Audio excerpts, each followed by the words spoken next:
reebuu hadlo waxaan odhan lahaa kasbada hay-adaha iyagaan fariintan u diraya soo dhaweeya hay-adaha idin yimaada nabadgelyadiina adkeeya tusa inay arladu amni tahay hay-aduhu hadday arkaan inaan amni jirin way idinka tegayaan idinkuna soo noqon maayaan waxaan kaloo maqmaqlayay qolooyin uu cali khaliif madax u yahay oo sheegayay ama yidhi hay-adaan na soo marin iman mayso war arrinkaas waa been wey waxay la mid tahay kii kale oo ka yidhi diyaarad aan soo marin buu hodlo fadhiisan mayso iyo hadalkaas la midiyay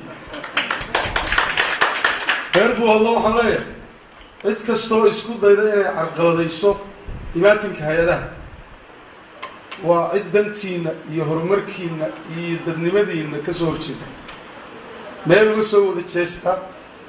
ilaashada nabadgelyadiina soo dhaweeya hay-adaha wasalaamu calaykum